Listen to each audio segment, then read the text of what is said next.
Aujourd'hui, nous accueillons pour l'entretien de cette journée Monsieur Lucien Cerise. Bonjour Monsieur Cerise, Bonjour et merci pour cette bienvenue. invitation. Merci à vous, merci de l'avoir accepté. Pour vous présenter à nos auditeurs et le rappeler, vous êtes chercheur en ingénierie sociale, spécialiste du langage et épistémologue. Alors, l'épistémologie étant dans une définition que j'ai choisie simple, et le rappeler, l'étude des sciences destinée à déterminer leur origine logique, leur valeur et leur portée. Vous êtes l'auteur de nombreux ouvrages, dont Gouverné par le chaos, réédité cette année après une première parution en 2010 C'est ça. aux éditions Max Milo. Et vous êtes également l'auteur de Neuropirates, réflexions sur l'ingénierie sociale aux éditions Contre-Culture, et aussi Ukraine, la guerre hybride de l'OTAN aux éditions Culture et Racines. Alors, ce dont nous allons parler aujourd'hui, et la grande question que nous allons nous poser, c'est de quel ordre est l'ingénierie sociale qui s'exerce de l'Ukraine au Moyen-Orient? Et face au déclin de l'hégémonie américaine, gouverné par le chaos, est-il devenu l'unique règle? Donc nous allons parler de tout ça avec vous aujourd'hui. Et pour démarrer, Monsieur Cerise, notre entretien est dans une visée pédagogique. C'est quoi l'ingénierie sociale? Ah, bon, donc il y a deux couches historiques de définition. Le terme d'ingénieur de la société, hein, le concept d'une ingénierie possible de la société, apparaît littéralement au XIXe siècle, hein, sous la plume d'un Français qui était ingénieur, hein, un ingénieur des mines. Ça fait partie des grandes écoles pour former les hauts fonctionnaires en France. Et donc, après plusieurs années de réflexion, le monsieur en question s'appelle Frédéric Leplay. Et il a fondé une école, en fait, hein, il avait des disciples, hein, pour essayer de réfléchir, hein, à plusieurs sur la possibilité d'appliquer à la société, hein, des techniques que normalement on emploie et on applique sur la matière inanimée. Hein, c'est-à-dire, en fait, l'ingénierie sociale, c'est une approche scientifique de la société à ce niveau-là, hein, de la même manière que l'ingénierie en général, dans le bâtiment, c'est une approche quantitative, hein, de la matière inanimée ou du bâtiment. L'ingénierie financière, hein, c'est aussi une approche scientifique, hein, de la finance. En fait, le terme peut être appliqué un peu à tout, il y a une nouveauté, hein, qui apparaît avec l'ingénierie sociale, c'est qu'on va appliquer, hein, cette approche-là, hein, qui est une approche de transformation. Hein, c'est-à-dire que c'est pas simplement une approche de description, c'est une approche volontariste. Hein, c'est-à-dire que les sciences humaines et sociales se contentent de décrire leur objet. L'ingénierie sociale décrit son objet, hein, le plus précisément possible dans un premier temps, et puis dans un deuxième temps, elle agit dessus. Hein, c'est en ce sens que, en fait, on va au-delà, hein, des sciences humaines et sociales. On est dans la transformation de cette matière, en fait, mais de cette matière vivante. Hein, donc il y a en fait une deuxième couche historique qui vient se surajouter à cette première définition, hein, et qui émane des milieux du piratage informatique.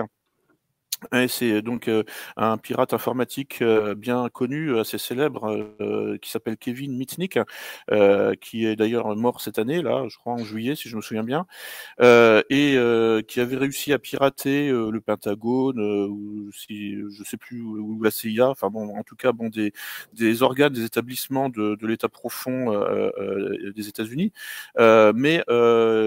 Sa stratégie de piratage consistait à cibler l'utilisateur de la machine plutôt que la machine elle-même, hein, c'est-à-dire en fait l'utilisateur de l'ordinateur plutôt que l'ordinateur lui-même. Donc il y a presque plus besoin, hein, de savoir faire du code informatique dans ces conditions. En fait, il faut être un expert en code psychologique, hein, puisqu'en réalité c'est tout simplement du piratage psychologique. Hein. Donc le piratage psychologique, qu'est-ce que ça veut dire ? Alors pour Kevin Mitnick, ça repose essentiellement sur l'usurpation d'identité et l'abus de confiance. Hein, c'est-à-dire qu'en fait, on se fait passer pour quelqu'un d'autre pour abuser de la confiance de la cible. Donc, c'est devenu assez connu. Maintenant, on parle beaucoup de phishing ou d'hameçonnage. Quand, par exemple, un pirate veut abuser de votre confiance, il se fait passer, par exemple, pour quelqu'un qui travaille à votre banque, et il va vous demander, par exemple, le mot de passe de votre compte en banque en ligne. Si vous aviez cru, si vous lui avez accordé votre confiance, vous lui donnez vos identifiants, votre mot de passe, et puis ensuite, c'est lui qui va les utiliser pour son compte, et puis il va faire des virements, et il va vider votre compte en banque, et c'est comme ça que l'escroquerie se réalise. Donc il n'y a plus besoin là effectivement donc de pirater le site de la banque, le site internet de la banque. Le piratage se fait en hameçonnant, en attrapant les clients comme des poissons en quelque sorte. D'ailleurs la métaphore de la pêche à la ligne est justement est bien trouvée, parce que le poisson quand il voit le hameçon, en réalité en fait il voit l'asticot, et puis il se dit je vais faire un bon repas. Et donc, il se jette sur l'asticot, mais en fait, il se jette sur l'hameçon. Et donc là, en quelque sorte, il y a effectivement usurpation d'identité, c'est-à-dire que l'hameçon se fait passer pour un asticot. Il trompe donc la vigilance du poisson, et finalement qui croyait faire un bon repas, et c'est lui qui va finir dans l'assiette du pêcheur. Ou alors, si on prolonge le système, c'est le pêcheur sur la rive qui se fait passer pour un asticot, mais en utilisant la pêche à la ligne et l'hameçon. On est dans un univers qui est entièrement fondé sur le mensonge, la ruse, la dissimulation, etc., etc. Bon, en fait, tout ça n'est pas neuf. Les stratagèmes de guerre, la ruse, notamment dans tout ce qui est la guerre, et tout ce qui est politique aussi. En fait, c'est vieux comme le monde. Ça remonte aux Grecs. Le cheval de Troie, par exemple, c'est une ruse bien connue. Et d'ailleurs, ça a inspiré les pirates informatiques, puisque le terme de cheval de Troie est utilisé couramment en piratage informatique. Tout ça pour tromper la vigilance, c'est-à-dire pour obtenir la confiance de votre cible et donc ne pas éveiller sa méfiance. Tout repose là-dessus. Donc finalement, ingénierie sociale et manipulation sont deux termes qui sont extrêmement proches. Alors, ça va plus loin que la manipulation, parce qu'effectivement, si on additionne les deux couches historiques, c'est-à-dire celle du 19e siècle, qui appartient finalement au courant utopiste, parce que Frédéric Leplay, Édouard Chesson, qui était un de ses disciples les plus connus, en réalité, il se plaçait dans le sillage de la grande tradition utopiste, qui commence avec Platon, c'est la République, c'est la société idéale organisée de manière rationnelle. Donc, à l'époque, Platon ne parlait pas d'organisation scientifique de la société, parce qu'en réalité, les sciences dures, les sciences et les techniques étaient moins développées. Donc, en fait, les scientifiques étaient appelés philosophes. Et donc, Platon veut remettre le pilotage de la société entre les mains du philosophe roi, c'est-à-dire du scientifique, c'est-à-dire de quelqu'un dont on postule qu'il est parfaitement rationnel, qu'il maîtrise totalement ses émotions.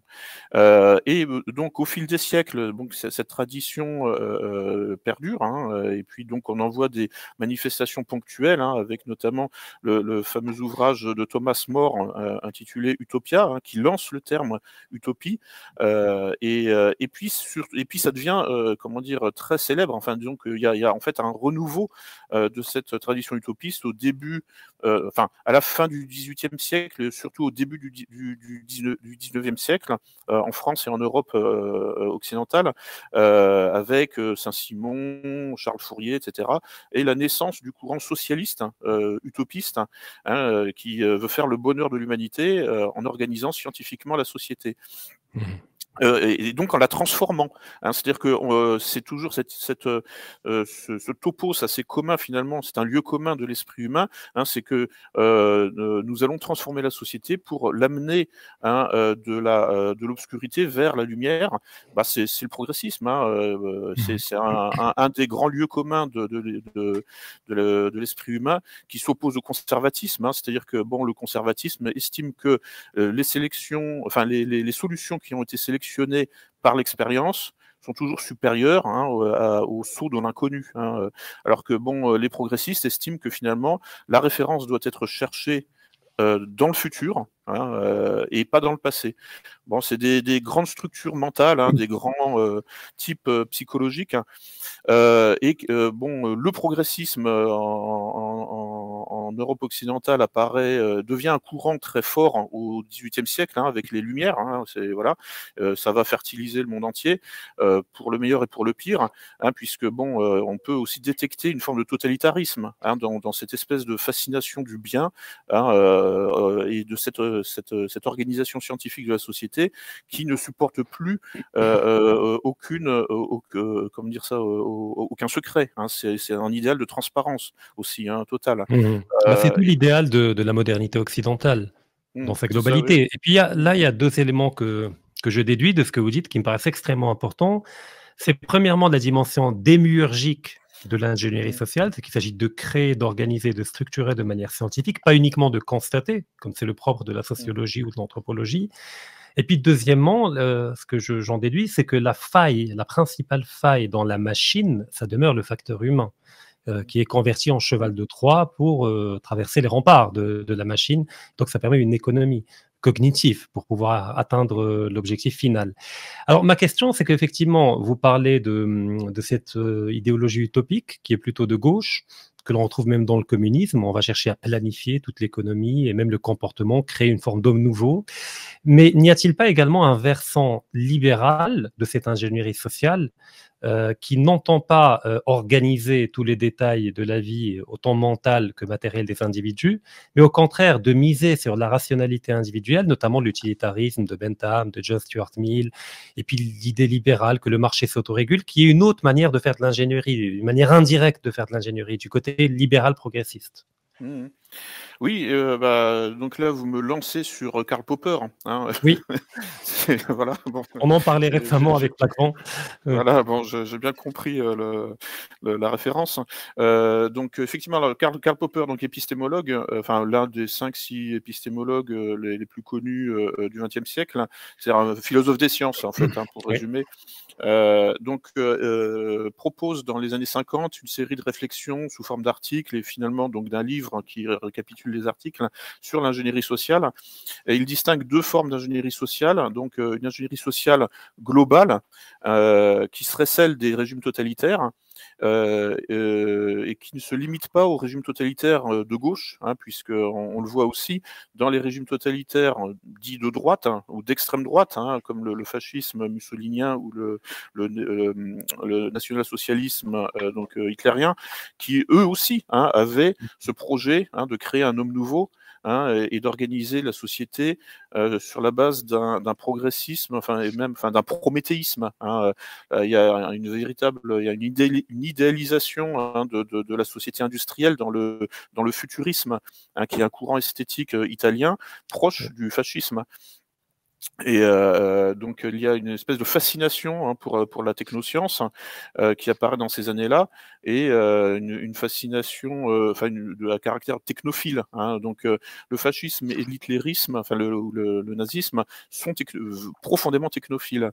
Et d'ailleurs, ils attribuent les progrès techniques, hein, justement pour Hitler en blanc, en fait, hein. C'est l'homme blanc, hein, l'arien, le l'Ubermensch, hein, qui en fait apporte tous les bienfaits de la technologie au monde entier, etc., avec ce complexe de supériorité, hein, qu'on retrouve dans le suprémacisme blanc. J'ai un peu étudié la question aussi. C'est un peu, au début, on s'y attend pas. On pense que ce sont que le fascisme ou le nazisme sont conservateurs. En fait, pas du tout, hein. Ils sont très progressistes également. Et donc, en fait, tout ça va créer. Il y a beaucoup de turbulences au XXe siècle, hein, on s'en souvient. Oui. Voilà, c'est bon. Et vous avez quelqu'un comme Karl Popper, qui, avec ses moyens d'intellectuel, décide effectivement en quelque sorte essayer de contrer cette tendance en fait qui alors à partir de 1945 évidemment le fascisme et le nazisme sont voués aux gémonies, enfin sont considérés comme des contre-modèles, des contre-exemples absolus. En revanche, donc, le communisme existe encore, il se prolonge jusque dans les années 90-2000, 80, pardon, 1991, oui, voilà. Après, bon, est-ce que la Chine peut vraiment être qualifiée de communiste encore aujourd'hui? Bon, voilà, ou la Corée du Nord peut-être, mais bon, disons que l'économie de marché a quand même très profondément pénétré en fait dans ces pays. Mais bon, en tout cas, Karl Popper, dans les années 50, décide de faire le procès des totalitarismes du XXe siècle en les accusant de faire de l'ingénierie sociale, c'est-à-dire d'avoir une approche volontariste et transformatrice de la société, mais d'une manière en fait qui est violente. C'est-à-dire, c'est la violence de ce volontarisme politique que Karl Popper dénonce. Et il oppose à cette ingénierie sociale violente une forme d'ingénierie sociale qui serait applicable dans un cadre pacifique, et qu'il appelle une ingénierie sociale limitée, ou piecemeal social engineering, qui serait en fait donc une approche de transformation de la société ou de réparation de la société, mais qui aurait des visées plus limitées, plus modestes, et qui effectivement, donc Popper se définissait comme un libéral, c'est-à-dire effectivement comme quelqu'un qui estime que la liberté individuelle, malgré tout, doit l'emporter sur le collectivisme et donc sur les phénomènes totalitaires. Et son ingénierie sociale a donné des idées. Par exemple, en France, il existe un diplôme d'ingénierie sociale, mais pour faire du travail social, en fait. Donc c'est quand vous passez ce diplôme, ensuite vous pouvez travailler en fait à réinsérer, par exemple, des jeunes qui ont été délinquants, qui ont fait de la prison, qui sortent de prison, qui savent pas quoi faire et qui risquent de retomber dans la délinquance, dans une espèce de cercle vicieux. Et donc voilà, il y a tout un champ en France là autour du travail social, autour des assistants, des assistantes sociales. En général, ce sont plutôt des femmes. Et puis les MJC, les maisons de jeunes de la culture, ce genre d'initiative lancée dans les années 50-60 en France pour en fait effectivement essayer de proposer un modèle un peu édifiant en quelque sorte, c'est-à-dire en fait proposer des structures pour la jeunesse pour qu'elle ne se tourne pas vers la délinquance ou la criminalité. Voilà, donc Là, globalement, on a deux grandes approches concernant l'ingénierie sociale. On a l'approche totalitaire et on a l'approche libérale, moins ambitieuse. Mais le point commun ou le dénominateur commun, ça demeure le volontarisme. Parce qu'il y a toujours un volontarisme derrière les deux, c'est-à-dire qu'il y a de la politique derrière, avec une vision autant pour un peuple à l'échelle d'une nation qu'à une échelle planétaire. Et dans le cas de Karl Popper, peut-on parler d'une dimension planétaire, notamment à travers le relais qui est George Soros, etc. Que c'est une ingénierie à échelle planétaire à laquelle on a affaire aujourd'hui. Oui, alors effectivement, George Soros a été l'étudiant de Karl Popper. Il a suivi ses cours à la London School of Economics, si je me souviens bien. Et donc, il a nommé sa fondation Open Society en hommage à Karl Popper. Mais bon, je pense que Karl Popper, s'il voyait ce que son élève fait de cette notion, il se retournerait dans sa tombe, puisque là en l'occurrence justement, c'est en fait un travestissement du sens. C'est-à-dire que là où Popper donc défendait une ingénierie sociale modeste, avec des objectifs relatifs, eh bien Soros lui propose une ingénierie sociale globale, d'échelle mondiale, et à laquelle personne ne doit échapper. Et si vous y échappez, c'est que vous êtes un ennemi de la société ouverte. C'est ça, voilà. Donc là, on voit effectivement en fait une espèce de dictature libérale qui se met en place, que la fondation de Soros a pu diffuser en fait à l'échelle planétaire. et qui en quelque sorte vient trahir le travail de Karl Popper, qui en fait, justement en fait, serait lui le premier ennemi aujourd'hui de cette société ouverte au sens de George Soros. C'est-à-dire l'élève trahit le maître en réalité.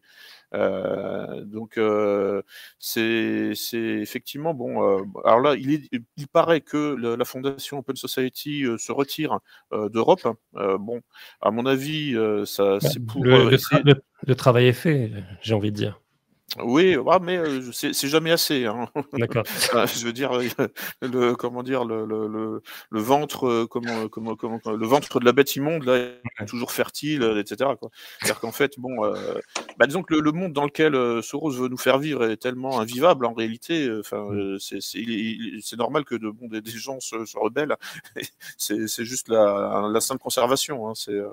Donc, mais bon, je pense que c'est surtout pour essayer de passer sous le radar. C'est-à-dire qu'en fait, cette fondation va se réorganiser en fait sous la tutelle, sous la direction du fils de George Soros, qui s'appelle l'un de ses fils, qui s'appelle Alexander. Vous avez peut-être entendu parler là de sa déclaration où il a dit moi je serais 1000 fois pire que mon père. Avec mes ennemis. Donc j'imagine mal que, ayant proféré cette déclaration de guerre, il se retire vraiment du champ de bataille. Vous voyez, donc je pense qu'en réalité, il a bien remarqué, le fils a remarqué que la fondation de son père avait aujourd'hui peut-être une mauvaise image. En fait, c'est une manière de travailler sur l'image. C'est une ruse de guerre, fondamentalement. Je pense que la fondation de Soros, père et fils, va revenir avec un cheval de Troie, en quelque sorte, déguisé. Voilà, ils vont faire de l'ingénierie sociale là jusqu'au bout. Vous voyez, c'est en associant la dimension utopiste de transformation globale de la société et les stratagèmes des pirates informatiques, enfin des pirates psychologiques. Donc là, je pense que là, on a affaire à un bel objet d'étude qui permet là effectivement d'associer les deux étages de la fusée, les deux étages historiques de l'ingénierie sociale. Votre dernière phrase, lorsque vous évoquez le mot guerre, mais qui vient pas d'un État, en fait, c'est une guerre qui vient d'une entité non gouvernementale. Donc, employer le mot de guerre alors que ça ne vient pas d'un État, on peut se poser la question de savoir quel est l'objectif final. Parce que quand on mène une guerre, c'est que il y a un objectif de conquête tout simplement ou d'absorption. Et là, quel est cet objectif en fin de compte, puisque le terme, ce terme est utilisé. Quelqu'un comme George Soros appartient à cette oligarchie cosmopolite, déracinée. Alors certes, oui, effectivement, il vient de Hongrie. Il a la nationalité américaine, etc. Donc les allégeances ou du moins les origines existent encore. Mais il y a un idéal de déracinement complet. Dans cet idéal utopiste. C'est-à-dire que il doit être possible de vous reconstruire entièrement. C'est-à-dire que c'est là où il y a un paradoxe, une contradiction, une antinomie dans cette utopie quand elle est d'extrême droite, dans le fascisme ou dans l'hitlérisme, puisque ce sont des doctrines qui donc valorisaient l'enracinement identitaire, mais qui en même temps envisageaient de reconstruire l'homme, l'humain, l'homme et la femme sur de nouvelles bases, et on détecte dans le nazisme ou dans le fascisme futuriste des éléments de transhumanisme, c'est incontestable, de dépassement de la condition humaine.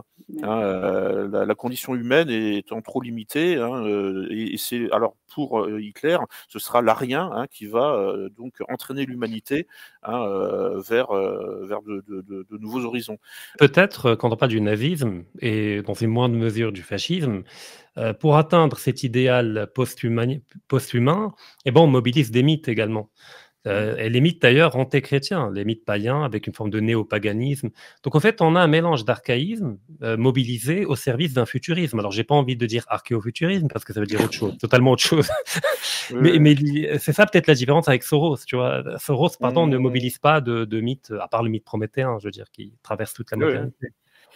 Il mobilise un mythe pacifiste, hein, fondamentalement, parce que c'est peut-être ça d'ailleurs, en fait, hein, qui fait le dénominateur commun, hein, de tous les utopistes, hein, c'est le pacifisme.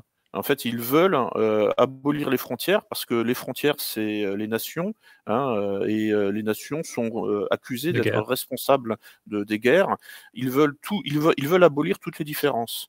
Hein, donc nous remplacer l'humanité, remplacer l'espèce humaine et sa diversité par une espèce de globi-boulga, enfin de trucs indifférenciés, hein, de masse indifférenciée, où même les sexes auraient disparu, hein, puisque bon, il y a cette mode complètement folle de l'auto-identification, la self-identification, le wokisme, hein, le wokisme, c'est ça, c'est-à-dire qu'en fait, j'ai le droit de me redéfinir quotidiennement. Hein. Ce matin, bon, voilà, je pense que je suis une femme, donc je suis une femme.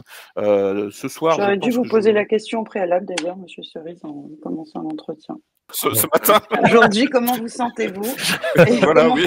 vous présentez-vous à nous? J'aurais dû vous poser la question. Mais par contre, j'ai une autre question, parce que vous nous avez extrêmement bien défini l'ingénierie sociale. Est-ce que vous avez aussi des exemples concrets qui sont utilisés dans l'ingénierie sociale à nous partager? Oui, à le wokisme, oui, quoi d'autre? Oui, bah alors, enfin, bon, il y a tous les cas de piratage informatique, mais en réalité qui ciblent, hein, l'utilisateur de la machine. Bah, il y a aussi, vous savez, il y a deux Russes là qui font des blagues, hein, là, des pranksters en anglais. En fait, ils se font passer aussi, ils usurpent l'identité de quelqu'un, hein, pour abuser de la confiance de quelqu'un d'autre. Le chef d'État en général. C'est ça, voilà. Bah, ils font de l'ingénierie sociale. Hein, techniquement, c'est ça, hein, parce que en réalité, Kevin Mitnick, là, avant de se faire attraper par le Pentagone, très souvent, en fait, il faisait des canulars téléphoniques. C'est-à-dire en fait, pour pirater, parce que bon, dans les années 80, quand il a commencé, l'informatique n'était pas trop développée encore, et donc pour pirater des centres, des systèmes de sécurité, parfois en fait, il passait uniquement par le téléphone. Hein, donc il imitait, hein, quelqu'un pour abuser de la confiance de quelqu'un d'autre. Et alors en fait, bon, donc alors ça c'est des cas concrets. Ensuite, bon, si on revient au 19e siècle et aux utopistes, bon, bah il y a eu toutes les tentatives là des phalanstères, hein, et puis tout ce travail en fait, hein, pour organiser les villes, hein, de manière symétrique par exemple, hein, enfin voilà. Et puis sinon, bon, bah alors plus récemment, donc il y a eu toute la période covidiste, hein, en fait là, hein, qui est vraiment un cas d'école, hein, puisque là on a les deux facettes de l'ingénierie sociale qui sont associées, hein, c'est-à-dire que en fait il y a un projet de réorganisation scientifique de la société, hein, sur une base informatique, mais bon. Évidemment, si on vous propose ça, hein, forcément, vous allez être légèrement sceptique, hein, voire même c'est quelque chose qui va plutôt vous rebuter. Donc, il faut passer par des stratagèmes. Hein, Par la peur. Voilà, c'est ça. Et donc il y a une méthode, hein, de management qui s'appelle la conduite du changement, hein, qui est appliquée en entreprise assez couramment, et qui consiste donc à faire changer un groupe.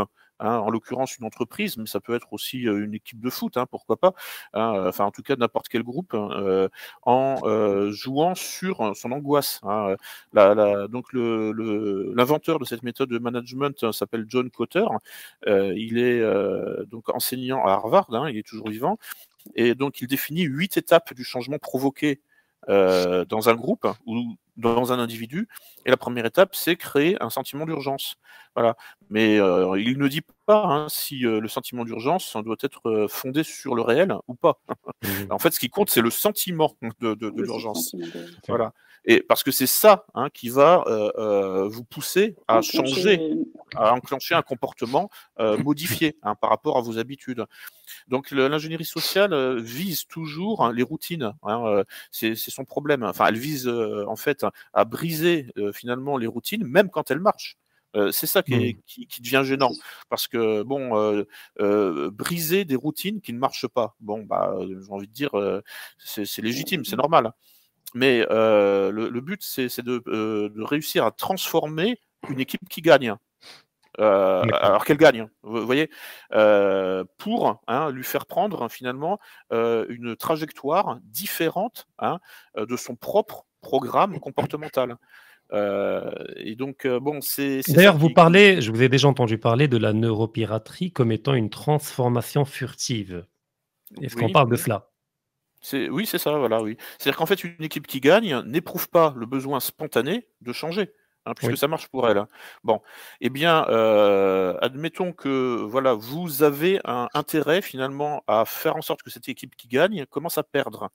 Si par exemple vous êtes un espion infiltré dans un groupe, eh bien, vous avez intérêt à le faire dysfonctionner.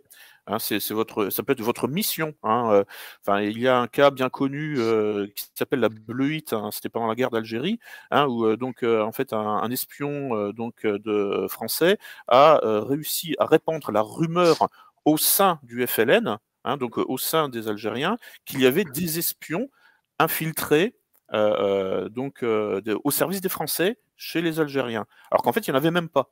Vous voyez, donc en fait là c'est en quelque sorte quelque part la rumeur est suffisante. C'est comme le sentiment d'urgence, il est suffisant, pas besoin qu'il y ait une urgence réelle.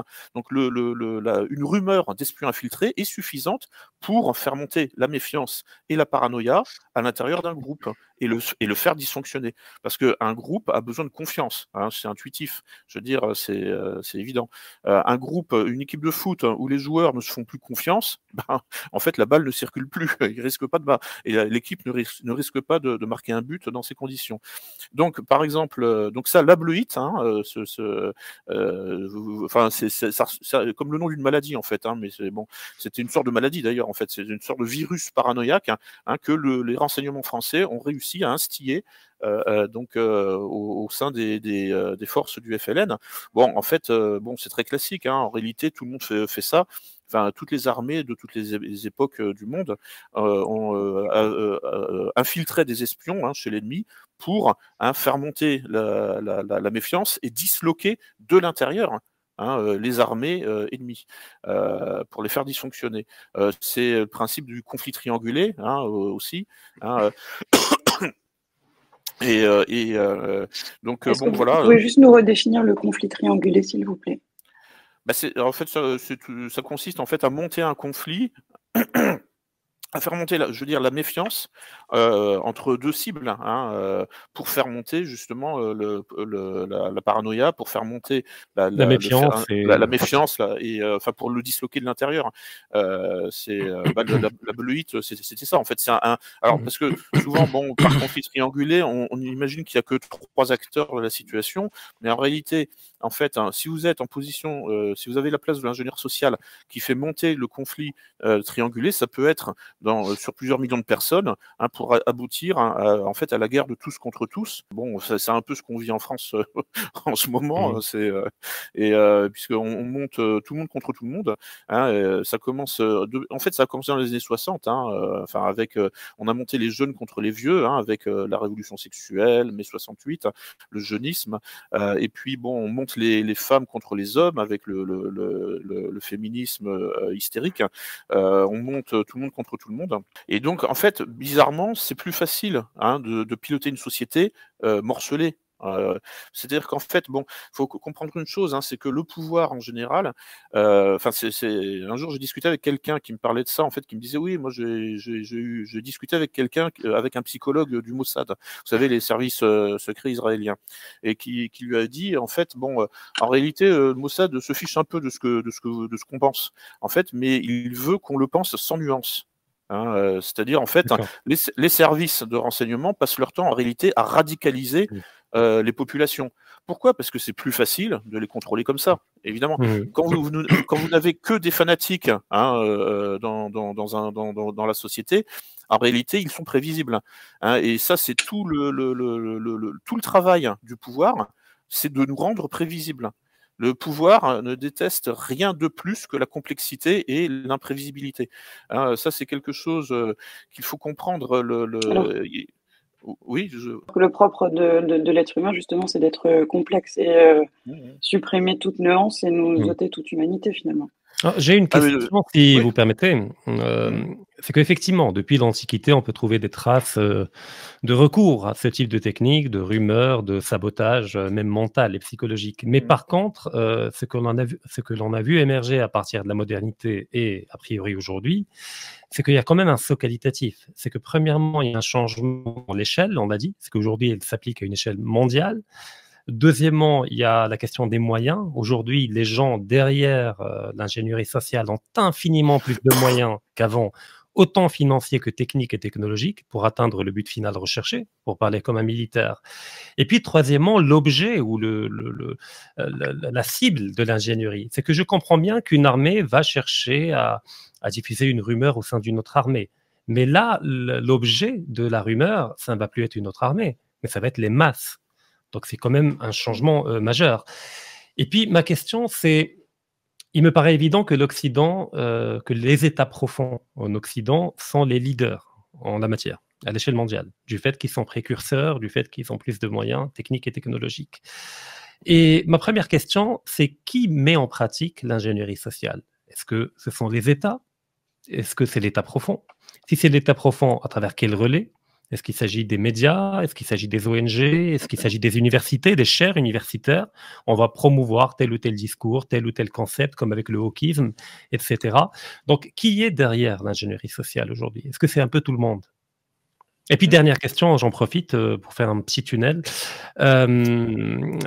Qu'en est-il de la Chine et de la Russie? Ont-ils réussi à développer leur propre ingénierie sociale pour contrer, dans une forme de contre-hégémonie? Alors, je vais répondre à la question qui est derrière l'ingénierie sociale. En fait, pour répondre à cette question, je réponds d'abord à la question comment. Hein, c'est-à-dire, en fait, la question comment, c'est-à-dire comment s'applique l'ingénierie sociale, ça me permet de repérer l'application de cette méthodologie autour de moi. Et là, bon, bah, je peux remonter à qui, c'est-à-dire, en fait, qui applique cette méthodologie de contrôle social, hein, en fait, par la déstabilisation. Hein, donc, parce que finalement, c'est ça, en fait. C'est le pompier pyromane, hein, l'ingénierie sociale. Hein, c'est en fait une méthode de contrôle social par la déstabilisation du groupe cible, hein, ou du sujet cible en général, qui peut être un individu ou un groupe. Donc, c'est en ce sens que c'est furtif, parce que, en fait, vous passez sous le radar, hein, de la conscience. Hein, c'est-à-dire que vous déstabilisez. Mais en fait, bon, ce qui permet effectivement de donner l'illusion, hein, au sujet cible, que finalement, il va se restabiliser pour le meilleur en écoutant votre solution, hein, puisque vous lui apportez vous créez le problème et vous apportez la solution. Et là, donc, eh bien, vous avez fait bouger le groupe, hein, vous avez fait bouger le sujet. Donc bon, là, en fait, il y a effectivement, alors les états profonds, hein, c'est-à-dire en fait, bon, les services secrets, quoi. Hein, donc je mentionnais le Mossad, mais il y en a d'autres.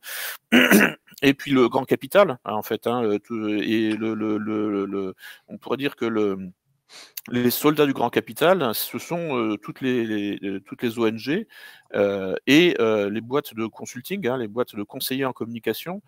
Donc il y en a une qui est devenue très célèbre en France, là, c'est McKinsey, parce qu'elle est particulièrement proche de l'Élysée, mais bon, il y en a 40 000. Hein, et donc, en fait, bon, la méthode, finalement, elle est appliquée par tous les gens qui font du management, hein, tous les gens qui font du marketing.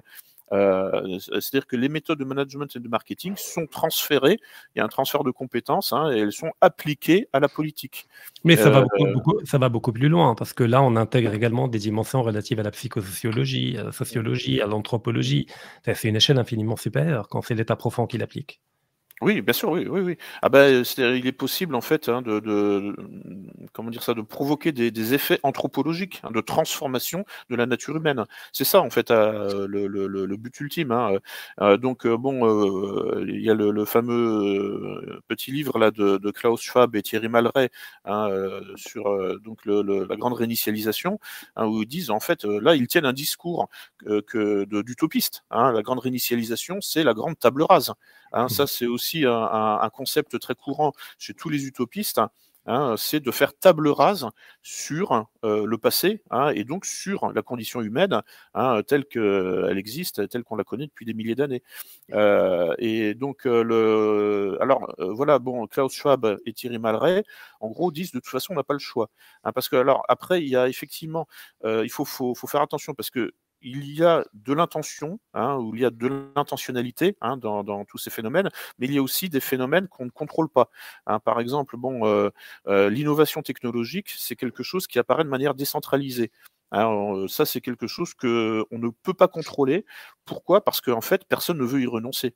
Si vous renoncez, hein, à la fuite en avant, hein, à la course aux armements, par exemple, et donc là, on va pouvoir revenir sur la Russie et la Chine, si vous renoncez à la course aux armements et donc à l'innovation technologique avec toutes les retombées transhumanistes, hein, eh bien, en réalité, vous vous désarmez vous-même.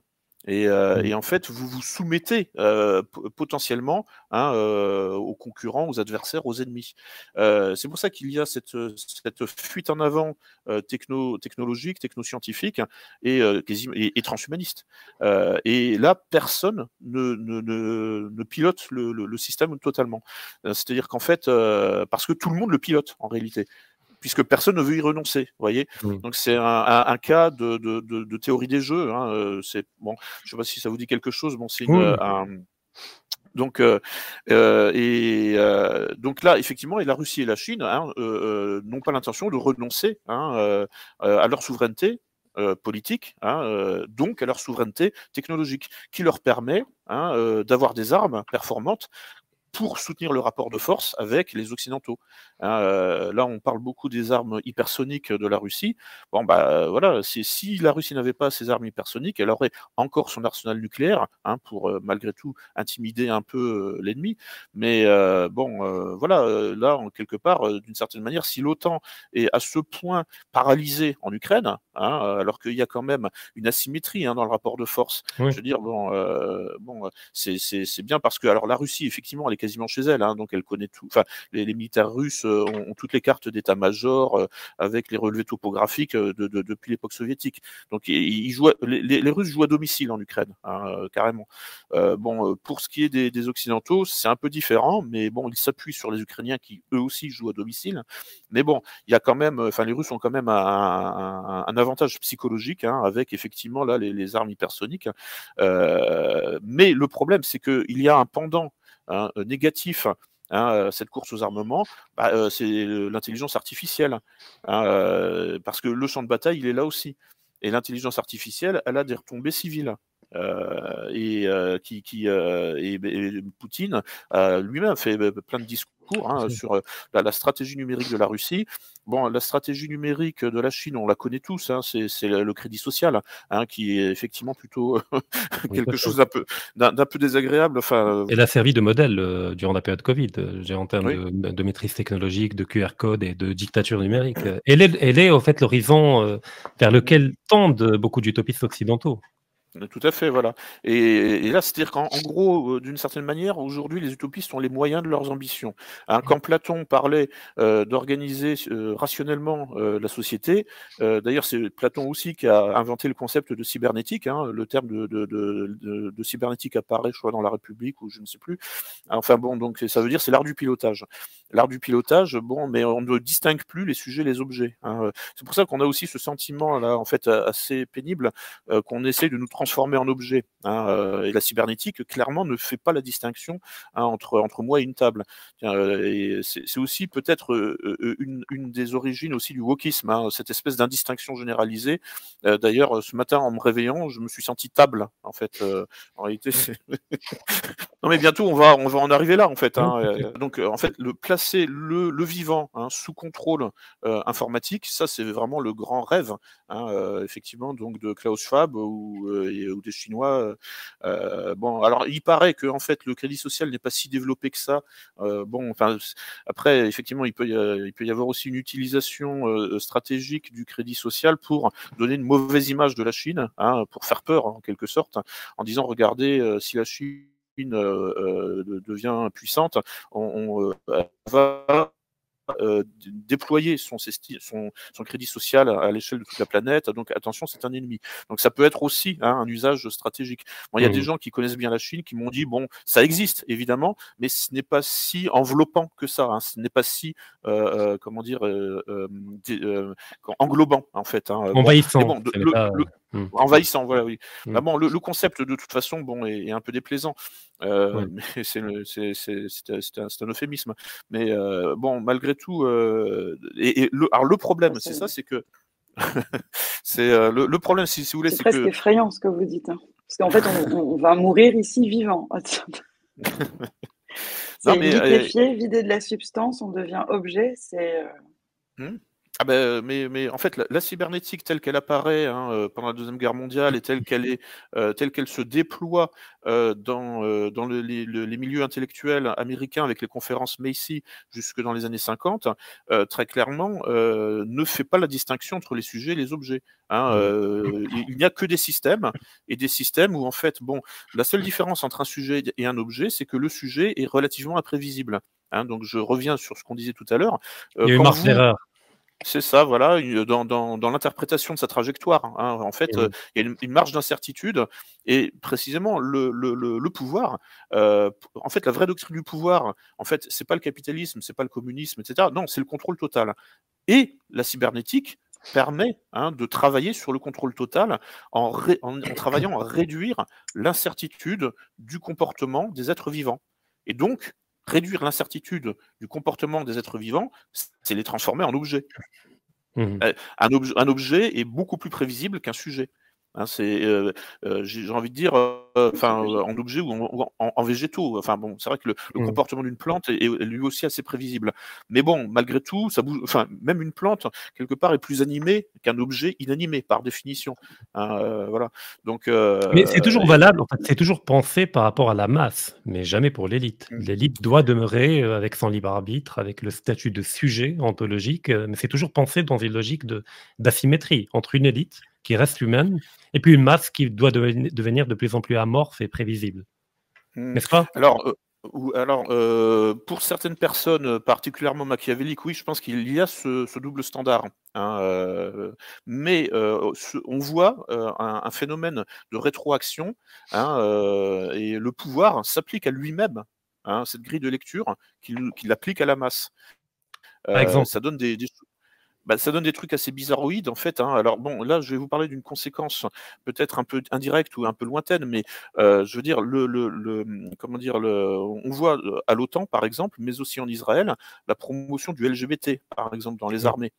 Donc c'est une conséquence du wokisme qui est lui-même une conséquence de cette vision indistincte, enfin de cette vision où il n'y a plus de distinction entre les sexes, etc., qui vient de la cybernétique. Bon, là, très clairement, en fait, c'est une manière de se tirer une balle dans le pied. De fait, on parle de militaires, mais je veux dire, il est évident que, en fait, il va y avoir un problème sur le long terme, parce que l'état d'esprit véhiculé par le LGBT, c'est l'état d'esprit de la société de consommation. Donc c'est individualiste, c'est du court terme, on veut du plaisir à court terme, c'est de l'hédonisme, etc. C'est totalement opposé à l'état d'esprit d'un militaire, et donc à l'état d'esprit d'une société militarisée, qui elle repose sur le sacrifice de soi, l'abnégation et des visions à long terme. Donc là, en fait, on voit au cœur du capitalisme, c'est-à-dire au cœur du système occidental plus Israël, qui est un morceau de l'Occident détaché au Proche-Orient, mais fondamentalement, les Israéliens fonctionnent comme des Occidentaux. Enfin, je veux dire, ils ont des structures mentales. Surtout les Ashkénazes, qui viennent d'Europe, majoritairement. Oui, bien sûr, oui. Après, bon, je sais pas, j'ai jamais mis les pieds en Israël, mais je pense que même les séfarades, fonctionnent comme des Occidentaux. Mais bon, quand on voit un peu les ministres, etc., ou les membres, je sais pas, les directeurs du Mossad, etc., bon, en fait, il y en a qui sont séfarades, manifestement. Enfin, ils ont pas tous des noms allemands ou polonais, quoi. On est d'accord. Et donc, dans la suite de votre développement? Oui, enfin voilà, bon, en fait, donc il y a une contradiction majeure là, justement, c'est-à-dire que le pouvoir commence à s'appliquer à lui-même, donc le wokisme, etc. Et donc et on voit par exemple que le fils Soros, Alexander par exemple, bon, est homosexuel revendiqué, il porte des jupes, etc., etc. Bon, donc en fait, il est lui-même l'incarnation de cette société ouverte. Alors que son père, lui, était encore old school. Vous voyez, enfin, il a été formé mentalement avant la Deuxième Guerre mondiale. En plus, bon, il a quand même subi la Deuxième Guerre mondiale à Budapest, etc. Il a dû, en fait, il était en mode survie quand même pendant des années. On connaît les anecdotes où il a travaillé avec les nazis pour tout simplement pour essayer de survivre, quoi. En fait, il avait expliqué. De toute façon, moi, les petits boulots que j'ai fait pour eux, si c'est pas moi qui les avais faits, ça aurait été quelqu'un d'autre. Donc de toute façon, voilà. Et donc bon, il faut reconnaître à Soros que bon, voilà, il a traversé des épreuves humaines, et puis il les a surmontées. Bon, ça forge le caractère, ça fait de vous quelqu'un de fort psychologiquement. Bon, son fils, lui, il est né dans ces sociétés de consommation, il n'a jamais connu l'adversité. Ça va être un problème à un moment.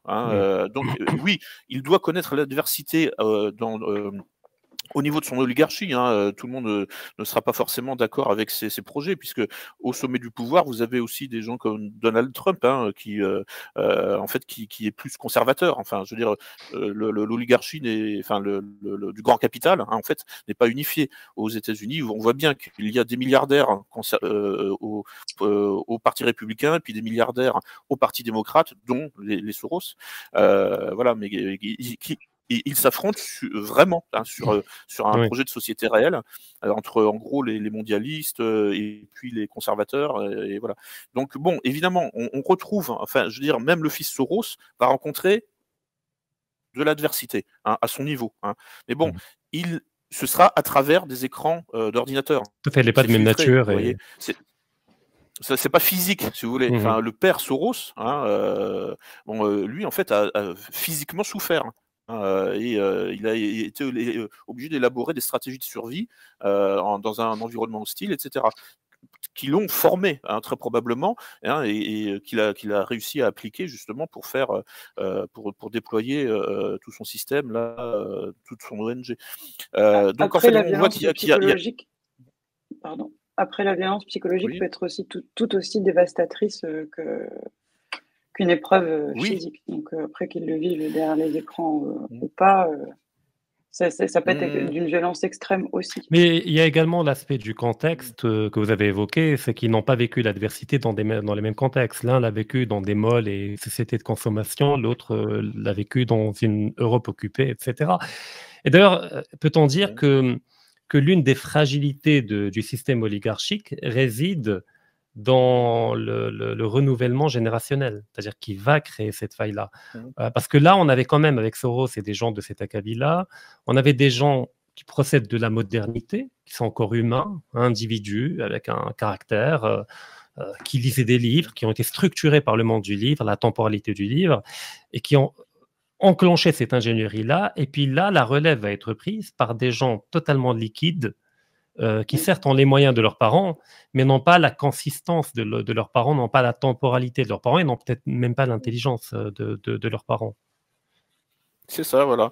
Et c'est en ce sens que, effectivement, le double standard est en train de se résorber. Enfin, l'espace entre finalement celui qui donne des coups et celui qui les reçoit est en train de se résorber.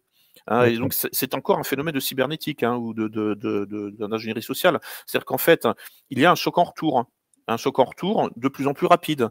C'est-à-dire qu'en fait, la rétroaction, le blowback, il y a un effet de rétroaction sur celui qui frappe. Il se fait mal en frappant. Et donc le grand capital en fait est en train, en Occident du moins, est en train de s'autodétruire en réalité. En détruisant, en gouvernant par le chaos, il propage le chaos en lui, chez lui aussi. Voyez, donc il y a ça en fait de choc en retour qu'il n'arrive plus à maîtriser. Enfin moi c'est ce que je vois en tout cas en Occident. Donc bon, quelque part c'est un espoir parce que bon d'une certaine manière ça veut dire que en fait bon nous sommes voués, enfin le monde occidental, Israël compris, est voué à l'auto-effondrement. hein, provoquée par sa propre méthode de gouvernance par le chaos.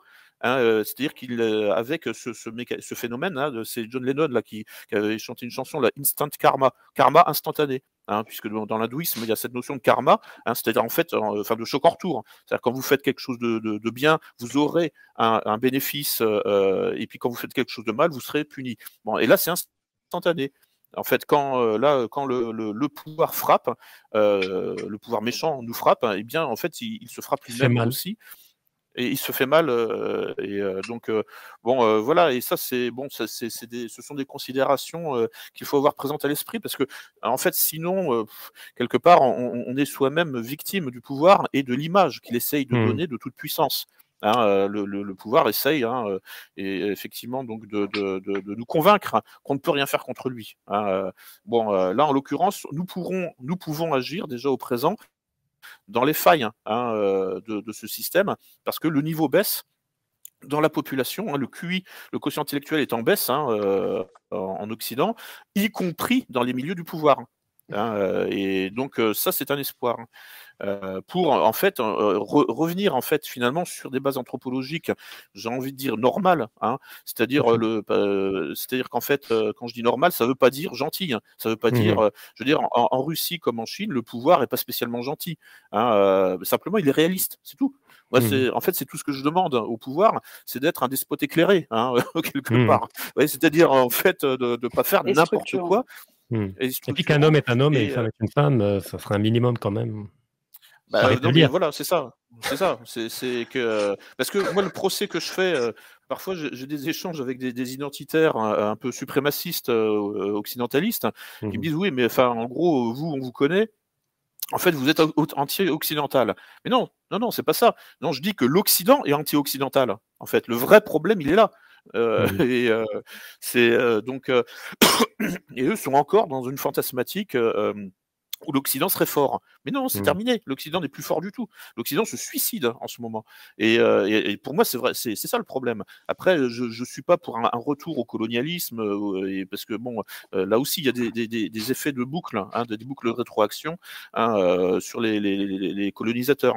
Non, non, mais je pense qu'il faut avoir une approche multipolaire. Hein. Bon, c'est tout le propos aujourd'hui de la Russie. Hein, essayer de limiter la casse, hein, au niveau géopolitique. D'ailleurs, si vous permettez, c'est l'une des idées, des conclusions de Samuel Huntington, parce qu'il formule une critique à l'encontre de l'Occident en disant que l'Occident doit redevenir lui-même. Et pour ce faire, il doit abandonner la prétention à l'universel et d'admettre que ces valeurs sont des valeurs culturelles, certes uniques, mais sont européennes, occidentales, et ne sont pas planétaires, ni universelles, ni etc. Donc même au niveau géopolitique, au niveau de cette strate d'intellectuels encore structurés, on perçoit que l'Occident se perd à vouloir conquérir le monde. Oui. Alors, moi, je mettrais un bémol à la vision de Huntington, c'est-à-dire que je pense que les intérêts nationaux fragmentent, hein, les aires civilisationnelles. C'est là, je pense que l'intérêt, par exemple, disons que pour moi, les religions, en fait, ne sont pas structurantes au niveau géopolitique. Ça existe, hein, évidemment, mais en fait, ce sont vraiment les intérêts nationaux qui l'emportent. Et l'intérêt, par exemple, bon, si on prend les religions monothéistes, bon, l'intérêt des Juifs en Israël n'est pas le même que l'intérêt des Juifs en France, par exemple, ou à New York. Pareil pour les chrétiens, l'intérêt des chrétiens n'est pas le même en fonction des pays, et les musulmans, c'est pareil. Donc ensuite, pour ce qui est de l'hindouisme, c'est quand même très... Enfin, l'hindouisme est dans un seul pays, donc on ne peut pas vraiment... voilà. Oui, voilà. Bon, le bouddhisme, le bouddhisme, en réalité, aujourd'hui, c'est plus vraiment structurant non plus, mais bon. Enfin, bref, vous voyez ce que je veux dire, quoi. Oui, bon, un peu en Birmanie, mais c'est marginal. Ouais. Alors, j'ai une question par rapport parce que tout ce que vous avez évoqué est un début de réponse à ma question. On parlait tout à l'heure de la Russie et de la Chine, alors plus particulièrement de la Russie. On a vu durant le conflit en Ukraine, le conflit otano-russe, que vous avez développé dans plusieurs conférences et dans des livres, a été un théâtre d'opération majeur de cette ingénierie sociale, à tous les niveaux, afin de créer le sentiment d'urgence, de peur, d'angoisse par une diabolisation de la Russie et du russe en tant que tel, parce qu'il y a eu une essentialisation de l'ennemi, ce contre quoi mettait en garde Carl Schmitt d'ailleurs. Peut-on dire que ça a été un échec dans le cas de l'Ukraine ? parce qu'on a vu que ça n'a pas fait long feu. Je veux dire, ça a tenu une année, tout le monde était stand with Ukraine avec le petit drapeau à la noix, mais très rapidement, les populations ont pris leur distance par rapport au narratif. Même des pays comme la Pologne se sont fâchés avec l'Ukraine, et puis il y a même un retour de sympathie vis-à-vis de la Russie, et que l'image de Poutine qui a été écorché un peu par le narratif occidental, finit par retrouver une forme de légitimité. Donc, peut-on parler de que cette ingénierie-là commence à atteindre ses limites en termes d'efficacité? Oui, oui, bien sûr, oui. Donc là, comment dire, bon, alors c'est aussi aidé par la relance du conflit israélo-palestinien. Faut avouer que bon. C'est un clou chasse l'autre, hein, les médias sont dans l'instant, hein, toujours. Donc bon, dès que le Hamas a lancé ses roquettes sur Israël, tout de suite, bon, le jour même, hein, le conflit la guerre d'Ukraine, en fait, avait quasiment cessé d'exister dans les médias. Un peu comme le Covid a France. disparu avec la guerre en Ukraine. Ouais, non, mais, non, oui, voilà, c'est ça. mais il n'y a pas que ça. Il y a un autre élément que j'aimerais ajouter, et je vous laisserai répondre. Oui.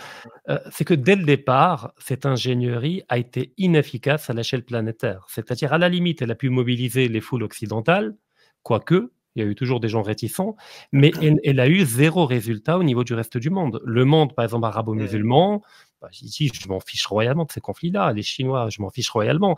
C'est-à-dire que toutes les tentatives à l'échelle planétaire qui marchaient plus ou moins bien, on l'a vu avec le 11 septembre, même les pays arabes ont soutenu les États-Unis, etc. Là, ça a totalement échoué au-delà des frontières occidentales. Ça ne marche plus.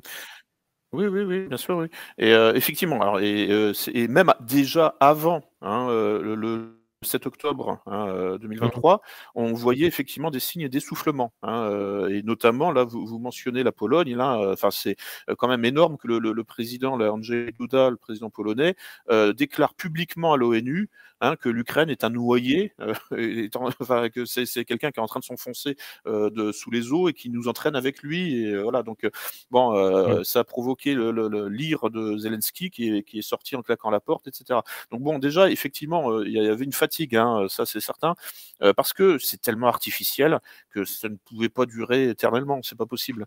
En fait, bon, là, on a vu effectivement des manifestations en France de sympathie pour l'Ukraine, bon, mais bon, ça, en fait, qui était vraiment, c'est vraiment parce que les gens n'avaient rien d'autre à faire ce samedi après-midi, hein, voilà, bon, ils sont sortis avec des petits drapeaux, etc. Enfin, je veux dire, il y a vraiment, enfin, la plupart des gens qui manifestaient, bon, ont découvert l'existence de l'Ukraine le 24 février 2022, hein, quand la Russie lance son opération militaire spéciale. Donc, bon, c'était très artificiel, c'était soutenu, mais vraiment au forceps, hein, par l'État profond français en France, et puis dans toute la zone OTAN, hein. Enfin, j'ai voyagé au printemps là aussi en Finlande et en Estonie. Au fronton des bâtiments officiels, vous aviez 3 drapeaux, hein. Bon, le drapeau du pays, le drapeau de l'Union européenne et le drapeau de l'Ukraine. Voilà. Donc, et ça, on a ça en France, hein, depuis maintenant février 2022. On a 3 drapeaux, hein, au fronton des mairies, hein, et sur les bâtiments officiels, et parfois même aussi, comment dire, sur les hôtels ou les grands hôtels ou ce genre de choses. Donc ça, dans toute la zone UE OTAN, effectivement, il y a eu des ordres en fait, hein, qui ont été donnés, hein, depuis Bruxelles pour aligner, hein, tous les pays, hein, et tous les gouvernements, hein, c'est-à-dire toutes les administrations sur les vues, sur le point de vue de l'UE et de l'OTAN, c'est-à-dire de Bruxelles. Donc ça a bien marché au niveau officiel, hein, au niveau administratif, etc. Il y a eu donc un effet d'entraînement sur les populations, hein, puisque les médias ont été convoqués, hein, également. Et là, donc, bon, ça a été enfin un déferlement de n'importe quoi et de délire anti-russe pendant des mois de manière ininterrompue, hein. C'était du même niveau que ce qu'on avait contre la Syrie entre 2011 et 2015. C'était de la folie, hein. Un tsunami, c'est 24 heures sur 24, hein, des informations toutes plus délirantes les unes que les autres contre Bachar el-Assad. Bon, bah là, ça a été ça pendant 1 an seulement, parce que c'est tellement peu intéressant en réalité pour la plupart des gens. Et puis bon, il y a tout un tas de difficultés concrètes. Enfin, la vie quotidienne devient de plus en plus difficile en Occident. Donc bon, voilà, ça prend le dessus, hein, ça l'emporte, hein. C'est-à-dire qu'en fait, pour s'engager, pour les grandes causes, hein, humanitaires à l'autre bout de la planète. Bon, bah là, aujourd'hui, elles ont du mal à recruter en Occident parce que tout simplement, on a de plus en plus de problèmes au quotidien. Hein, on est en train de se tiers-mondiser, et c'est pas uniquement les sanctions contre la Russie qui se retournent contre nous. Hein, les fameux bien avant. Voilà, c'est pas uniquement les effets boomerang, en fait. Hein, quand je parlais de cybernétique, c'est ça, c'est aussi ça, c'est aussi un cas d'ailleurs justement de choc en retour, quoi. Et justement, si oui. vous pouviez formuler un peu de prospective, qu'est-ce que vous diriez? En fait, bon, les deux tendances contradictoires du capitalisme, parce que bon, j'identifie capitalisme et Occident. Donc les deux tendances contradictoires, c'était quoi? C'était la consommation et la militarisation. C'est, vous vous souvenez, la démocratie par les bombes, etc. Enfin, c'est-à-dire les guerres humanitaires. Oui, voilà. Et donc, en fait, depuis les années 1920 à peu près, c'est-à-dire l'émergence de la société de consommation, bon, en fait, il y avait en parallèle deux tendances parfaitement contradictoires du capitalisme. C'était la guerre, la militarisation, et en même temps, le marché, c'est-à-dire finalement le plaisir. Voilà. Avec, en plus, à partir des années 1960, toute la dimension érotique associée au marché. Je veux dire, en gros, de 1920 jusque dans les années 60, c'est le marché. Et puis à partir de 1960, c'est l'érotisation même du marché à outrance. Et là, on voit que, en fait, ces deux tendances contradictoires, c'est-à-dire la tendance, on pourrait dire virile, c'est la tendance martiale, la tendance militariste, et la tendance qu'on pourrait dire plus féminine en quelque sorte, avec l'érotisation du marché et de la consommation. C'est en fait bon, pour vendre un produit, il vaut mieux mettre une femme à côté. Prêcher une convaincue, je suis sûre. Mais voilà, bon. Non, mais si on peut plus rigoler. Non, mais on ne sait jamais quand on a une femme en face de soi, est-ce que c'est une féministe à la Caroline Forest ou est-ce que voilà, je comprends la prudence de Lucien. Donc marché, plaisir, guerre. Donc, voilà, violence, etc. Voilà. Donc en fait, bon, c'était un peu Mars et Vénus dans le même corps. Et donc c'était possible pendant un certain nombre d'années, pendant plusieurs décennies. Ça fonctionnait ensemble relativement bien. Même si c'était parfaitement contradictoire. Aujourd'hui, en fait, une tendance commence à handicaper l'autre. C'est-à-dire avec le phénomène des soldats LGBT en Ukraine, ils ont essayé de lancer ça, c'est un truc de fou. Enfin, ils ont un syndicat carrément, et c'est en fait donc les homosexuels normaux, j'ai envie de dire, c'est-à-dire qu'on n'a pas une apparence particulière, mais aussi des travestis, mais aussi des transsexuels. En fait, qui ont un syndicat de militaires, un syndicat militaire. En fait, donc c'est les transsexuels qui veulent se battre contre la Russie, etc. Et puis donc il y a un peu la même chose. Je leur souhaite bonne chance. Détail. Oui. Alors après, bon, ça peut être de bons techniciens aussi. Enfin, je veux dire, ils peuvent avoir une habileté pour, je sais pas quoi, pour faire rire les soldats russes. Oui. Voilà. Non, mais en fait, c'est de la folie. On se demande, mais qu'est-ce que l'OTAN a dans la tête? Parce que bon, c'est pas, enfin, je veux dire, c'est totalement contre-productif.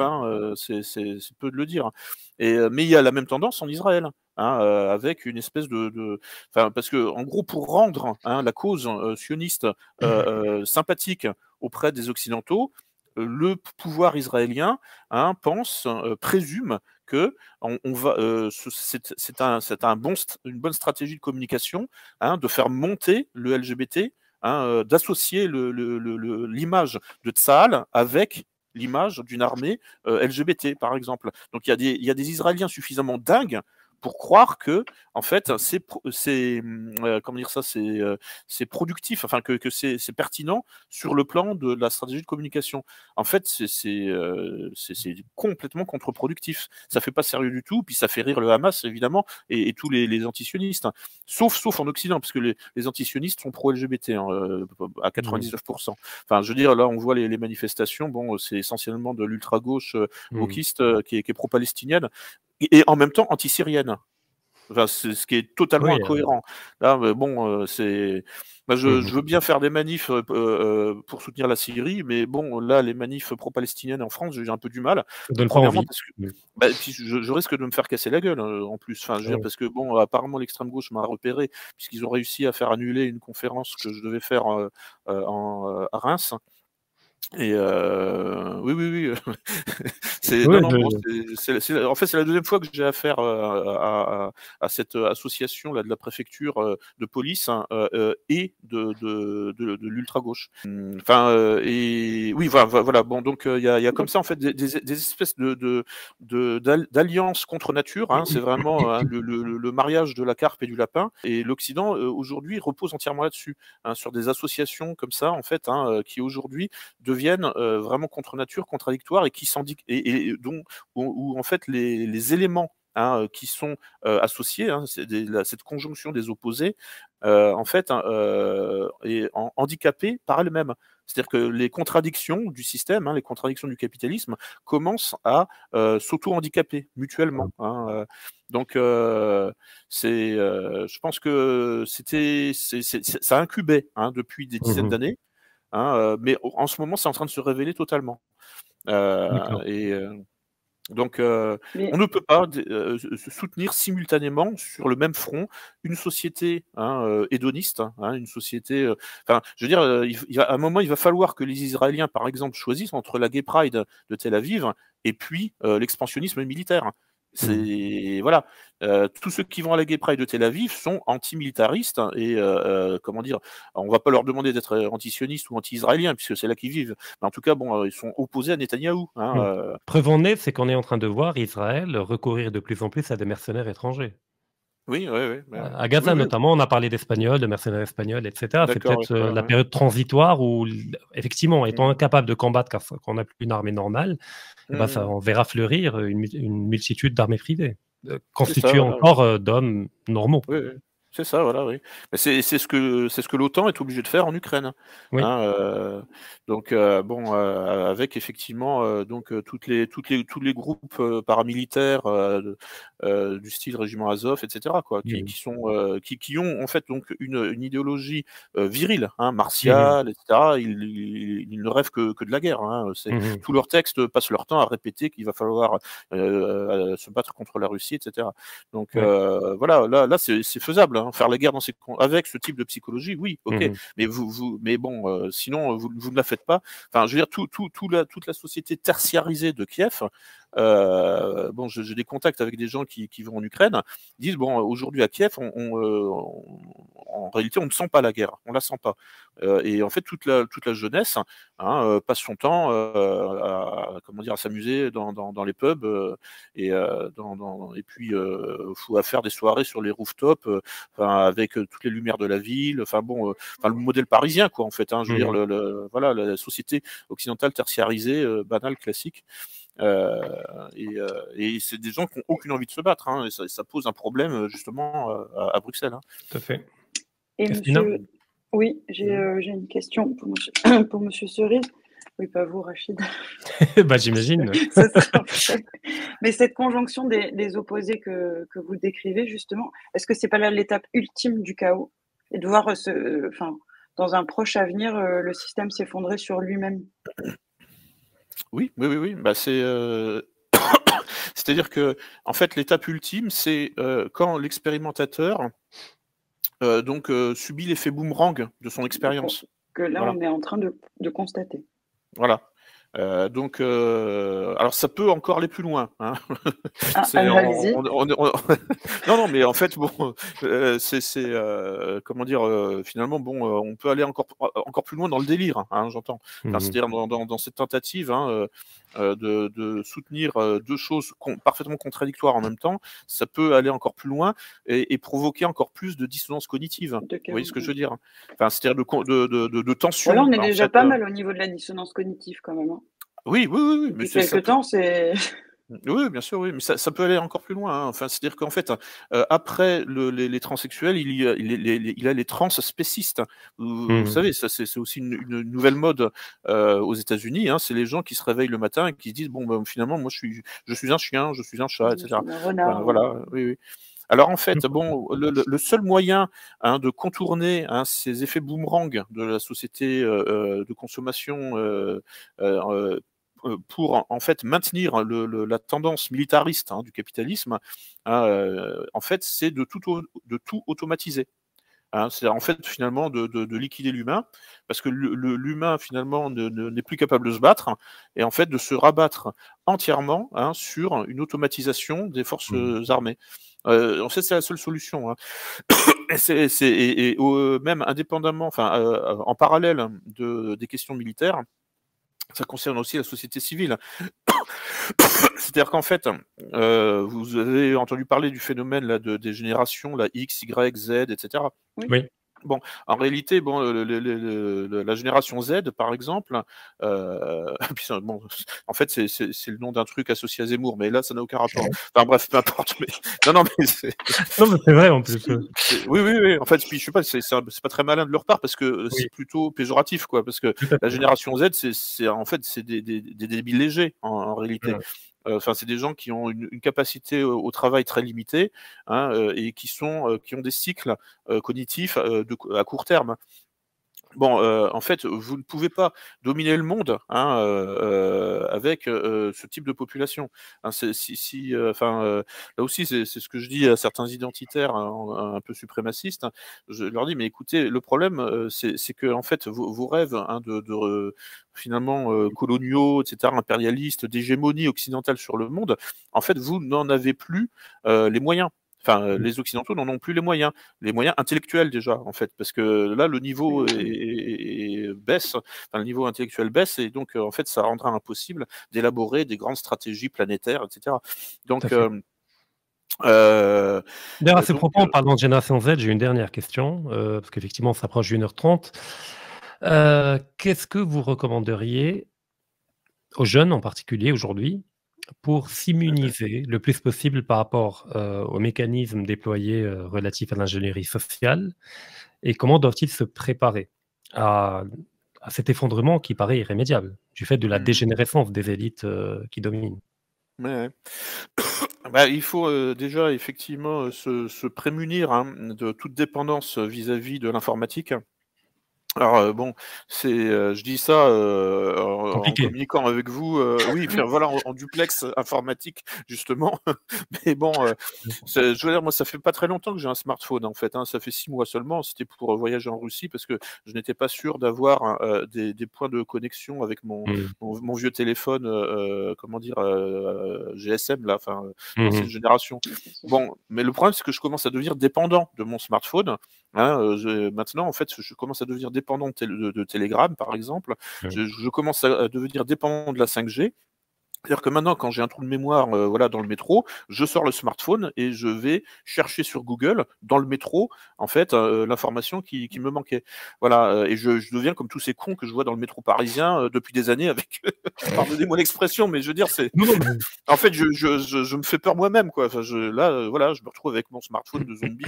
Voilà, bon, alors qu'avant, il y a encore, je sais pas, 10 ans, 15 ans, les gens lisaient dans le métro. Voilà, bon.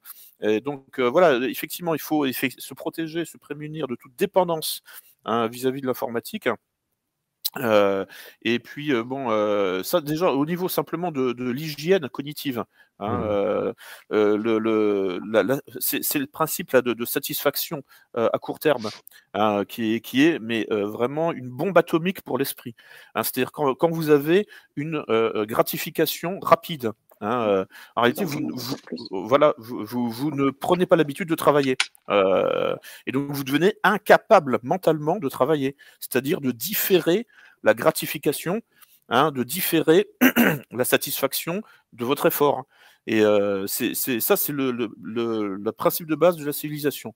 C'est la gratification différée, la tolérance à la frustration. C'est ça le principe de base de la civilisation. Les sociétés traditionnelles le savaient, c'est pour ça que on faisait l'apologie de la raison pour maîtriser les passions. Voilà. Et puis au 19e siècle, la psychologie naissante parle de ça aussi avec le surmoi, le principe de la maîtrise des pulsions, etc.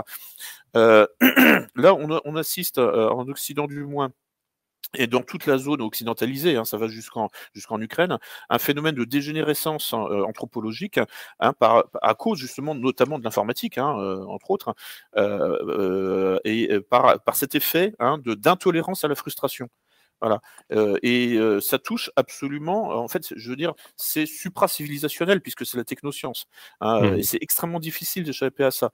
Alors, on a vu quand même une réaction là au printemps, si je me souviens bien. Il y a eu en fait une sorte de collectif informel avec Elon Musk ou d'autres qui ont dit bon, il faut faire attention à l'intelligence artificielle. Ça a un potentiel destructeur colossal. Voilà. Donc là, on voit en fait un début de réaction, en fait, enfin du moins de précaution en quelque sorte avec l'informatique. Les discours de Poutine sur la stratégie numérique de la Russie montrent qu'il est aussi tout à fait conscient des dangers de l'intelligence artificielle. Mais il ne peut pas y renoncer. Pourquoi? Parce que ça permet précisément une puissance de calcul qui permet de contrer les attaques militaires de l'OTAN. Donc là, il y a vraiment en fait un grand sujet, un grand débat en fait qui concerne absolument tout le monde. Et qu'il faudrait réussir à faire exister au niveau médiatique. Bon, moi j'ai quelques contacts avec le président de la Société transhumaniste française, qui est quelqu'un avec qui on peut parler en fait. Il est transhumaniste parce que lui considère que en fait on ne peut pas revenir en arrière. Il n'a pas tort, mais dès qu'une nouvelle technologie apparaît, c'est irréversible en fait. Et donc bon, voilà, lui il admet ça, mais sans aucune limite. Voilà, c'est là où, enfin, en fait, alors il voudrait que malgré tout, ce soit utilisé pour faire le bien, évidemment. Enfin voilà. Mais bon, comme tous les idéologues. Ça peut en fait. Il y a une image qui m'est venue en vous écoutant sur vos derniers mots, Monsieur Cerise, puisqu'on parle des jeunes générations et de la façon dont notre inconscient peut être constitué. Et en fait, je me suis rappelé ce dessin animé qui est Pinocchio. En fait, c'est comme si on vivait le syndrome de Pinocchio. C'est-à-dire que vous êtes spectateur de cet animé et vous suppliez Pinocchio d'écouter Jiminy Cricket. Et en fait, il se fait embarquer dans cette machine infernale qui est le loisir à tout prix. Et en vous entendant, en fait, c'est ça qui m'est revenu. Et c'est comme si on était tous des Pinocchio. Mais finalement, la fin de l'histoire est belle parce qu'en plus, il s'humanise pleinement. Donc, on va se souhaiter la même fin pour nous tous, sans passer par la baleine. Mais en tous les cas, voilà, votre raisonnement est de façon très simple, mais parfois il y a des images qui peuvent accompagner les raisonnements, mais c'est comme s'il fallait échapper à cet immense parc d'attractions en fin de compte. C'est ça, oui. De toute façon, les auteurs du passé, là j'ai oublié le nom de l'auteur de Pinocchio, mais bon, bref, de toute façon, même, il y a tout un tas de mythes. C'est l'apprenti sorcier, c'est la créature de Frankenstein. Je veux dire, oui, voilà, c'est ça. Tout ce dont on parle, en fait, le fait que la créature, c'est le golem aussi, c'est quand la créature se retourne contre son créateur, en quelque sorte. Quand votre invention se retourne contre vous. C'est le fameux film de Kubrick là, qui met en scène l'histoire de l'humanité. Quand une espèce d'homme préhistorique découvre qu'il est plus fort avec un os qu'avec son poing. Bon, voilà, là vous avez le début des ennuis en quelque sorte. Vous avez le début des problèmes. C'est la naissance de la technique. C'est ça, voilà. Et en fait, qui augmente le corps humain, mais qui le diminue aussi, et qui peut aller jusqu'à la diminution peut aller jusqu'à la suppression physique, puisque à la fin, là, dans 2001, l'ordinateur commence à supprimer les humains les uns après les autres. Voilà. Donc voilà. En fait, nous sommes dans un dilemme. C'est quelque chose qui n'est pas simple, qui est intrinsèquement complexe. Il y a un auteur que j'aime bien, dont j'ai suivi les cours sur Paris, c'est Bernard Stiegler, qui est philosophe de la technique, et qui disait que la technique, la technoscience, c'est un pharmacone. C'est-à-dire que, en fait, tout dépend du dosage. C'est-à-dire, en fait, ça peut être bon ou mauvais en fonction du dosage, en fonction de l'usage. Et puis, on parlait là d'archéofuturisme tout à l'heure. Ça, c'est vrai que c'est un concept intéressant qui permet, qui permet d'associer deux choses contradictoires, c'est-à-dire le passé et l'avenir, mais pour essayer de conserver quand même en fait ce qu'il y a de meilleur dans le passé sans renoncer à l'avenir. Hein, c'est un peu. C'est-à-dire que la technique ne doit pas être érigée en paradigme, mais il faut établir Ouais. un rapport instrumental. La technique où le sujet demeure nous et la technique reste dans le statut d'objet. Parce qu'effectivement, dans ce que vous décrivez, c'est totalement l'inverse, la réalité actuelle. Parce que nous sommes l'objet de la technique qui, elle, est érigée en sujet, d'autant plus qu'avec l'IA, elle commence à accéder davantage au statut de sujet. Exactement, voilà, oui. Et c'est aussi un de mes maîtres à penser, Jean Baudrillard, hein, qui disait en fait, le combat est perdu d'avance parce qu'en réalité, l'objet est toujours plus fort que le sujet. Pourquoi? Parce que l'objet n'a pas de sensibilité. Hein, donc en réalité, il avance. Enfin, il a une logique, comment dire, qu'on ne peut pas arrêter parce que, enfin, aucun argument ne fera s'arrêter un objet. Hein, c'est pas là. Mais je m'aventure sur une remarque, mais l'objet n'a pas d'âme. Non plus, oui, mais évidemment. Contrairement aux vivants. Oui, mais c'est pour ça qu'il est plus fort, hein, matériellement en tout cas. Matériellement. Matériellement, oui. C'est un objet qui vous tombe dessus. Voilà. On ne peut pas la tout va tomber. Mais voilà, donc il n'est pas en fait susceptible d'être convaincu, l'objet. On peut essayer, mais donc il n'a pas cette fragilité. Vous voyez ce que je veux dire? Il n'est pas sensible aux arguments. Voilà. J'entends bien. C'est une faiblesse. Hein. Être sensible aux arguments, c'est une forme de faiblesse. Hein. Tout à fait. Mais, je crois qu'on va conclure sur ces belles paroles, n'est-ce pas, Yasmine? Oui, je trouve que c'est à nouveau très espérant. Tout à fait. C'est une belle conclusion à nouveau. Merci beaucoup, Monsieur Cerise. Merci infiniment. Merci infiniment. Passer ce moment avec nous. Merci à vous, hein, c'était très agréable. Enfin, quand les interlocuteurs sont de qualité, c'est vraiment très agréable de discuter. C'est vraiment. Merci beaucoup. Alors, si vous pouvez juste nous rappeler rapidement votre dernier livre, où est-ce qu'on peut l'acheter? Oui, alors le Gouverner par le chaos, donc ça vous pouvez le trouver dans toutes les librairies en France, parce que en fait l'éditeur a un bon diffuseur.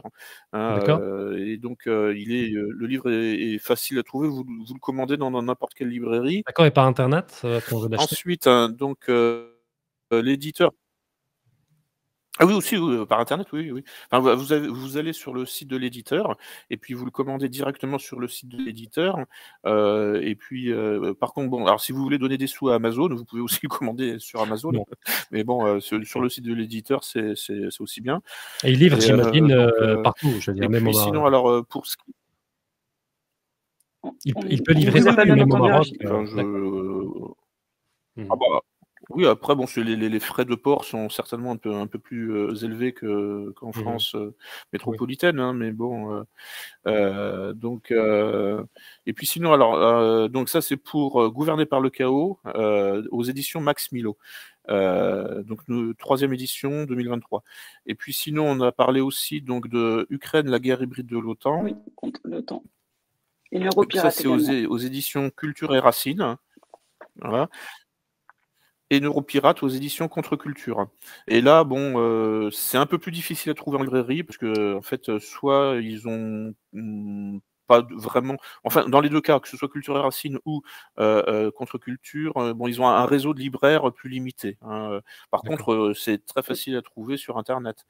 Voilà, vous tapez Culture et Racines. Oui. Vous tapez le nom de l'éditeur et puis après vous cherchez sur le site. Hein, voilà, et pour ceux qui auraient envie de ou alors vous tapez Lucien Cerise. Les livres. Mais on mettra les références de vos livres en commentaire. Et pour ceux qui ont envie de vous découvrir différemment, vous avez également édité un recueil de poésie. Ah oui, alors ça c'est tout récent, oui. C'est en fait Anthony Bonamy, enfin c'était les éditions Culture et Racines qui m'ont fait ce petit plaisir. Voilà, parce que c'est des textes que j'avais écrits entre 1988, enfin, autour de entre 1988 et 1993, je crois, quelque chose comme ça. Enfin bon, bref, quand j'étais adolescent, entre 16 et 22 ans à peu près. Et donc, parce que bon, je lisais beaucoup de poésie, hein, donc, voilà, j'aimais beaucoup. À l'époque, il n'y avait pas encore Internet, hein, donc voilà, il fallait s'occuper les longues soirées d'hiver, bon, c'était c'était la littérature, quoi, voilà. Alors, on Donc, partagera avec nos auditeurs donc j'avais également. une passion pour... Voilà, donc en fait, alors c'est un mélange en fait de vers classiques, hein, donc en alexandrin, des formes fixes, hein, et puis de vers libres, hein, donc un peu plus surréaliste, hein, et un peu plus délirant, quoi. Bon, en fait c'est un mélange de textes d'inspiration classique et puis d'autres un peu plus effectivement modernes, hein, donc un peu plus hermétique, on dira ça comme ça. Voilà. Donc que j'ai écrit quand j'avais une vingtaine d'années, quoi, donc dans une autre vie, hein. Et donc j'avais ça sous le coude. Enfin, j'avais réussi à publier quelques textes dans des revues à très petite diffusion, hein, à caractère régional. Et puis bon, là, en discutant avec l'éditeur, je lui dis, ah, bah tiens, écoute, parce qu'il il me demandait alors quand est-ce qu'on refait un livre. Alors je lui dis, écoute, moi j'ai un truc qui est tout prêt, là, si tu veux, je l'ai sous le coude depuis 30 ans, puis ça me ferait plaisir de voir le résultat sous forme de livre, quoi, imprimé. Et donc il a dit, ah, ben, je prends, allez, hop. Et puis bon, il a fait un petit tirage, hein, pour ne pas se ruiner quand même, parce que bon, je pense pas qu'on va en vendre des millions, quoi. Donc, vous ne savez pas. Voilà, en tous les cas, Monsieur Cerise, nous avons pour projet avec Rachid d'animer également une émission qui parlera que de livres. Donc, ce sera peut-être l'occasion de vous recevoir une nouvelle fois, mais sous un autre aspect, et de parler poésie. Oui, bah, volontiers, oui. Oui. Avec plaisir, merci infiniment. Merci infiniment encore une fois, et merci courage encore, pour le combat que vous menez. Et à très bientôt. Oui, bah, c'est qu'on mène tous, hein, bah, vous aussi. On est tous concernés. Tout à voilà. fait. Merci. Merci à bientôt. Au revoir. À très bientôt. Au revoir.